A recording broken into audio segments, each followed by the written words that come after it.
ਮਾਏ ਨੀ ਮੈਂ ਕਿਨੂੰ ਆਖਾਂ ਦਰਦ ਵਿਛੋੜੇ ਦਾ ਹਾਲ ਨੀ ਮਾਏ ਨੀ ਮੈਂ ਕਿਨੂੰ ਆਖਾਂ। कुछ दुख ऐसे होते हैं जो बांट लिए जाएं तो शायद तब भी कम नहीं होते, लेकिन उनकी सहने की शिद्दत में थोड़ी सी कमी आ जाती है। मुझे बाबा ने उठाया, कहते आओ अपनी माँ से मिल लो। तो मैं जब ऑपरेशन थिएटर का ही रूम था, तो मैं जब गया तो उन्हें होश नहीं था, वो बोल नहीं रही थी। मैंने कहा अम्मी उठो, अम्मी तेरा बेटा आया, उठ। अच्छा, मैंने जब ये बात कही ना, तो डॉक्टर ने कहा कि यार हमें लगता है कुछ सिग्नल आ रहे हैं, तो आप और आवाज़ दो अपनी माँ। और 3-4 मरतबा मैंने ऐसे हिलाया और मैंने बुलाया, तो डॉक्टर ने आके मुझे गले लगाया और कहा कि बेटा तुम्हें मुबारक हो कि सांस जो है ना वो चल पड़ी। जब तक माँ बाप सर पे सलामत होते हैं तो आपको बहुत शिद्दत से ये एहसास होता है कि आप एक घनी छाँव के नीचे हैं। ऐसे ही और बाज़ दफ़ा उनके जाने के बाद कोई एक लम्हा ऐसा होता है जो आपको ये रियलाइज़ करवा देता है कि अब आप खुले आसमान के नीचे तल्ख धूप के अंदर हैं। मां टुरी ते जिंदगी मुक गई, फुल्ला वर्गी जिंदड़ी सुक गई, कीते मातम हाड़े पाए, वास्ते दिते उठ नी माए। गल्लां कर अज सीने ला, ठंड कलेजे दे विच पा, एडी छेती छड़ चली है, रूह मेरी भी कड़ चली है।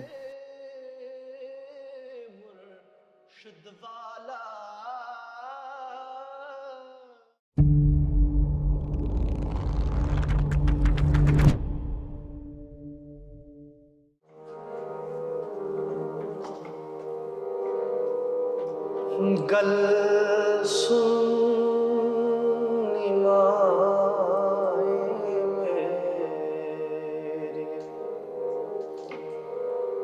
गल सुनी माए मेरी, तेरे नाल सिचान तारियां दा,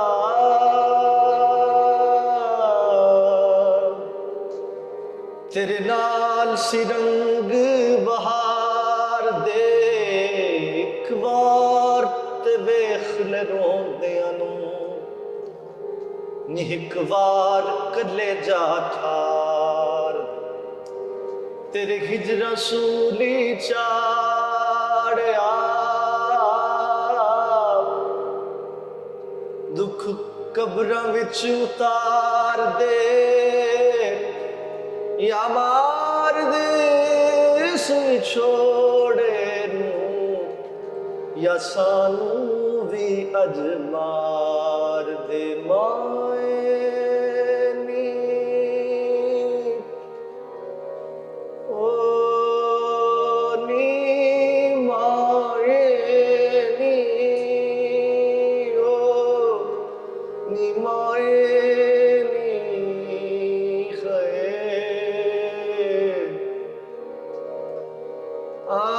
उठनी रानी निरज गला कर ले, आ गई बिछोड़े वाली रात नी आए नी गए,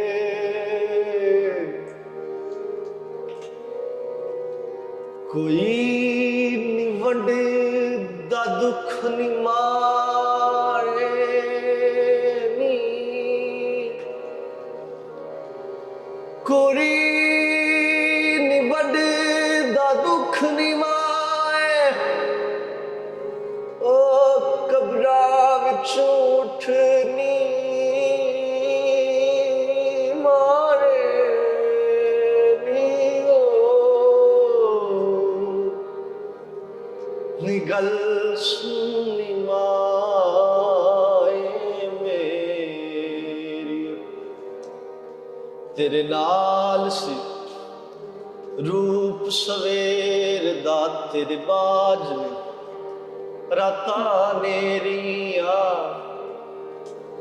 अज बुझ गए दीवे आस दे नी अज तू भी अखां फेरियां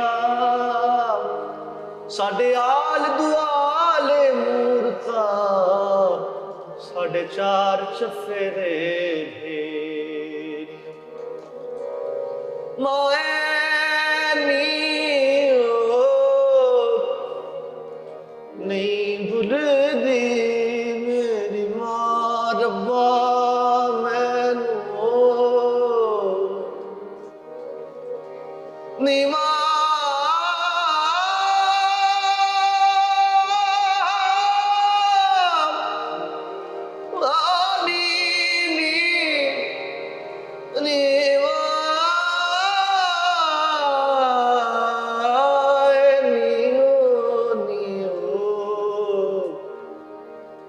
वेखनी माए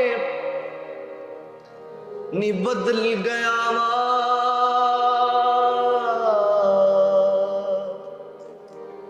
रोटी ठंडी खा लेना गंदे कपड़े पा लेना गुस्सा सारा पी जनावानी दुख लबते सी जनावानी माए नी है तेरे बाद भी जीना के जीना नी साडे हाल पुराने आ किकरा दे ना रूप रेरा ना रंग दिया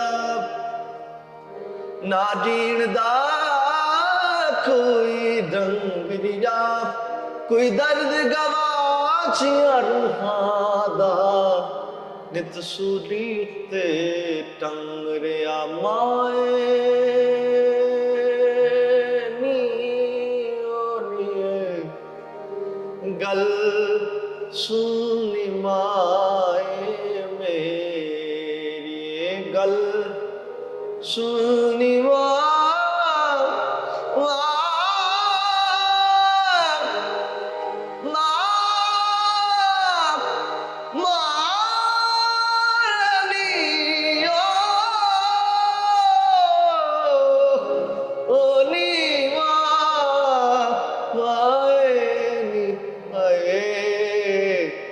गल सुनी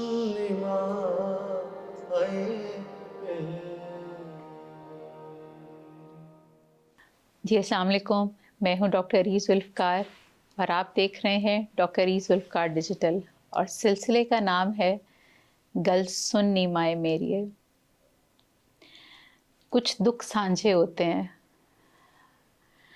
बिछड़ने का दुख, विदा करने का दुख, और वो भी ख़ास तौर पे माँ जैसी हस्ती को। मेरी इस बेटे से मुलाकात का ज़रिया यही कलाम था और वो कुछ ऐसा दिल के साथ जुड़ा कि लगा कि दर्द को कुछ आवाज़ मिल गई। मेरे पास अल्फाज नहीं है कि मैं अपने इस बेटे का तारुफ किसी अच्छे लफ्ज़ों में करवा सकूं, तो मैं सिर्फ यही कहूँगी कि ये है मेरा बेटा रमज़ान जानी। बहुत बहुत शुक्रिया। अल्लाह पाक आपको सलामत रखे। और यकीनन जिस तरह से आपने बताया कि जो हमारी पहली मुलाकात है वो ज़रिया यही कलाम है, और मुझे लगता है कि ये एक वो दर्द है जो कि बिल्कुल साझा है, सबका दर्द है, और कि इसमें कोई ना कोई उम्र देखी जाती है, ना बुढ़ापा देखा जाता है, ना जवानी देखी जाती है। तो ये दुख हर एज में, हर उम्र में इंसान को ये दुख, और मुझे लगता है कि यकीनन आप इस कलाम से आपकी इतनी निस्बत जुड़ी कि हमारी पहली मुलाकात हुई, और तकरीबन आज 4 साल हो गए, और वो अल्हम्दुलिल्लाह बरकरार है, और वो रिश्ता और माँ की सूरत में मैंने आपको पाया। अल्लाह आपको सलामत रखे। जिस वक्त मैंने रमज़ान का ये कलाम सुना तो मेरी वालदा को बिछड़े हुए मुझसे तकरीबन 2 साल का अरसा गुज़र चुका था, और उस ड्यूरेशन में मैं अपनी वालदा की कोई तस्वीर देख नहीं पाई थी। कोविड का पहला स्पेल था, और बस उसने क़यामत का वो मंज़र मुझे दिखाया जिसमें कहा जाता है कि क़यामत के रोज़ नफ़्सा नफ़सी का आलम होगा। मैंने वो दुनिया में देखा। कुछ दुख ऐसे होते हैं जो बांट लिए जाएं तो शायद तब भी कम नहीं होते, लेकिन उनकी सहने की शिद्दत में थोड़ी सी कमी आ जाती है। मैंने जब ये कलाम लगा तो मुझे लगा मेरे दिल को कुछ आवाज़ मिली। सिलसिला जुड़ते जुड़ते कुछ आज हमें जिस तरह रमज़ान ने बताया कि इतने साल हो गए, मैं थोड़ा सा मैं आपकी वालदा की जगह पे हूँ और आप बहुत मुझे इज़्ज़त भी और प्यार भी देते हैं, लेकिन हम उस माँ के बारे में सुनना चाहेंगे जिसने रमज़ान को जन्म दिया। बिल्कुल ऐसे ही, माँ का एक अजीम रिश्ता है जो कि इंसान को मरते दम तक नहीं भूलता। और यही कि जब से शुरू से होश संभाली तो माँ का चेहरा देखा और उनकी तरबियत मिली हमें। हमारी खुशकिस्मती कि उन्होंने बड़े अच्छे तरीके से तरबियत की। ख़ास करके मैं उस एरिया से हूँ, चिश्तियाँ से, तो गांव का एरिया है। तो मेरी माँ इतनी पढ़ी लिखी नहीं थी, लेकिन वो मुझे लगता है कि आज वो दुनिया की सबसे समझदार औरत में से एक अजीम खातून थी कि जिन्होंने हर चीज़ की सूझबूझ दी, अच्छी बुरी चीज़ की पहचान दी और हमेशा रिश्तों को निभाने का कहा और समझाया, हर मोड़ पे समझाया, सबको समझाया। घर में जितने भी हम बहन भाई थे सबको समझाया और छोटी छोटी बात पे वो टोकती, रोकती और समझाती। तो यकीनन जब मैंने म्यूज़िक का कैरियर जब स्टार्ट किया तो उसमें सबसे पहली सपोर्ट ही माँ की थी। और उनकी बड़ी ख्वाहिश थी कि मेरा बेटा किसी मकाम पे जाए और अपने मुल्क का, अपने इलाके का और अपने माँ बाप का नाम रोशन करे। तो उन्होंने बड़ा सपोर्ट किया और मेरी खुशकिस्मती कि मैंने उस उम्र में भी उनकी खिदमत की। और ये मेरे लिए एक, मैं कहता हूँ कि वो एक बहुत अच्छा लम्हा था कि जो मैंने उनकी खिदमत की और उनकी दुआएं ली मैंने। मुझे याद है कि 2014 में मैंने सिंगिंग का कैरियर जो है ना वो शुरू किया। तो बाबा ने भी बड़ा सपोर्ट किया, मम्मा ने भी बहुत सपोर्ट किया। उनकी सपोर्ट के ज़रिए मैं आगे आया। सिलसिला चलते चलते जब साथ साथ पढ़ाई का सिलसिला भी चलता रहा। जब 2019 में जब मम्मा की डेथ हुई तो मुझे याद है कि 2017 में मम्मा का एक ऑपरेट हुआ था। तो उस वक्त डॉक्टर ने कहा कि ना हमें मुश्किल लगता है कि आपकी, आप बाबा से कहा कि आपकी वाइफ बच सके, अभी वो बेहोश हैं। तो अभी आपसे हम यही कहेंगे कि आप जाके मिल लें उनसे। तो मैं कोई रात 2 बजे सोया हुआ था, हॉस्पिटल के साथ ही एक रूम था तो वहाँ पे। तो मैं जब उठा तो मुझे बाबा ने उठाया, कहते आओ अपनी माँ से मिल लो। तो मैं जब ऑपरेशन थिएटर का ही रूम था, तो मैं जब गया तो उन्हें होश नहीं था, वो बोल नहीं रही थी। तो सब ने बुलाया, खैर नहीं कुछ भी कुछ। तो मैं जाके जब मैंने नज़दीक होके मैंने प्यार लिया और मैंने बुलाया। मैंने कहा अम्मी उठो, अम्मी तेरा बेटा आया, उठ। अच्छा, मैंने जब ये बात कही ना तो डॉक्टर ने कहा कि यार हमें लगता है कुछ सिग्नल आ रहे हैं, तो आप और आवाज़ दो अपनी माँ। और 3-4 मरतबा मैंने ऐसे हिलाया और मैंने बुलाया। तो डॉक्टर ने आके मुझे गले लगाया और कहा कि बेटा तुम्हें मुबारक हो कि सांस जो है ना वो चल पड़ी। खैर दिन हुआ तो जब माँ को होश आया अगले दिन, तो फिर उन्होंने मुझे कहा, कहती कि ना मुझे ऐसे लग रहा था, मैं ख्वाब देख रही थी और वो ख्वाब ये था कि मैं एक किसी वो गहरा कुआं है और मैं उसमें हूँ